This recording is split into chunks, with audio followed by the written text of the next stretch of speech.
Padayong nag-antos karon ang dakong bahin sa Northern Luzon ug Metro Manila sa epekto sa pagkusog sa habagat dala sa Super Typhoon Karina. Miresulta kini sa kusog ug way hunong nga pag-uwan sud sa duha ka adlaw.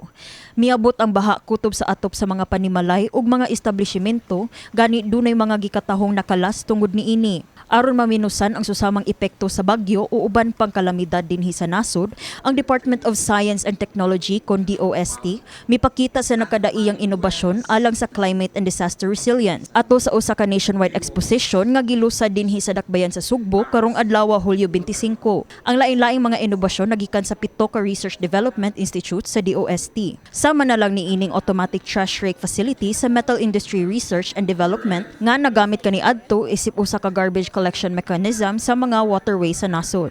Nakakatulong siya para malinis yung mga canals natin, estero, hindi na siya mano-mano na nililift ng mga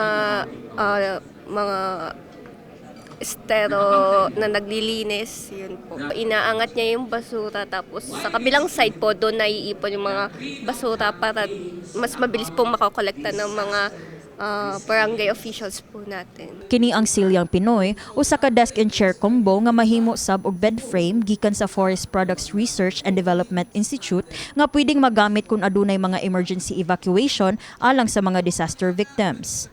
So we're here to exhibit our Silyang Pinoy project. So this is a multifunctional school furniture, mostly made from bamboo. So ang inspiration ng project nito is to promote the EO 879, the utilization of use of engineered bamboo in school furniture.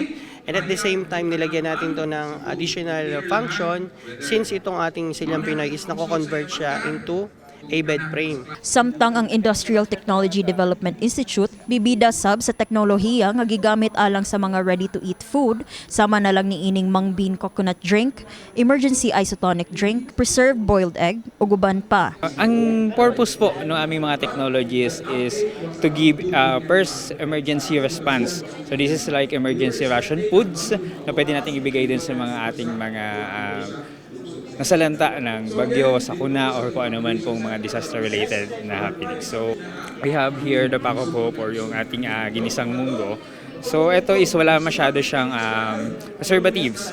Usasab sa mga unique nga research dinhi nga tinguhang makatabang sa mga injured individuals panahon sa disaster situation, mao ang hemostat granule nga makatabang og pagkontrol sa light to heavy bleeding. Miingon si Eileen Mendoza, Senior Science Research Specialist sa DOST-PNRI, nga gitakda na kini sa first trial clinical phase karong tuiga.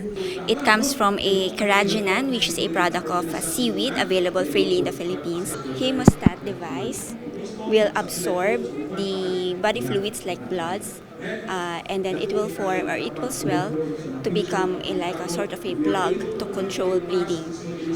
For example, in accidents, victims of accidents, and it will help save lives. For example, to prevent blood loss. Kauban si Ardiser Morales, kini si Eliza May Piñaranda, alang sa MyTV, Cebu.